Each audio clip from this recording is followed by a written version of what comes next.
મોડેલનું નામ છે અપૂર્ણાંકોનો પીઝો. રોજિંદા જીવનમાં બાળકો પીઝા ખાવા જતા હોય છે. અપૂર્ણાંકો શીખવા માટે અમે આ મોડેલ તૈયાર કર્યું છે જેનું નામ છે અપૂર્ણાંકોનો પીઝો. અમે એક પીઝાના એક સરખા 8 ભાગ કર્યા છે. જો બાળક પીઝાનો એક પીસ ખાય તો તે 1/8નો ભાગ ખાધો કહેવાય અને તે 2 પીસ ખાય તો 1/4 ખાધો કહેવાય અને તે 3 પીસ ખાય તો 3/8 ખાધા કહેવાય અને તે 4 ખાય તો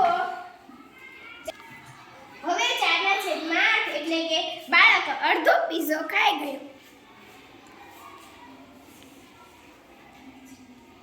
તેવી જ રીતે જો બાળક 5 પીસ ખાય તો તે 5/8 બાળક 5 પીસ ખાય તો 5/8 કહેવાય અને 6 પીસ ખાય તો 6/8 એટલે કે 3/4. તેવી જ રીતે બાળકો 7 ટુકડા ખાઈ જાય તો 7/8 પીઝો ખાધો કહેવાય અને જો તે પૂરેપૂરા 8 ખાઈ જાય પીસ ખાઈ જાય તો પૂરો પીઝો ખાધો ગણાય એટલે કે સંપૂર્ણ પીઝો. તો બાળક છેલ્લે આખો પીઝો ખાઈ ગયો. બીજું મોડેલ છે સરવાળાનું મોડેલ. આ મોડેલ અમે બાળકને સરવાળાની ગણતરી કરવા માટે તૈયાર કર્યું છે.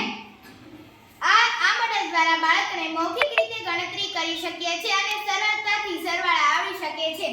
ઉદાહરણ તરીકે 5 + 6 એટલે 11 થાય. જો આપણે બાળકને બીજી રકમ દઈએ 21 + 11 તો તેને 32 જવાબ કહે અને જો તેનો જવાબ જોવે તો તેનો જવાબ 32 આવે તો તેને આત્મવિશ્વાસ જાગે છે.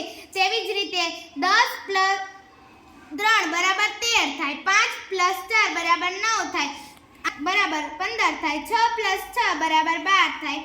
3 + 9 = 12 થાય. 10 + તમને અમારા આ મોડેલો ગમ્યા હોય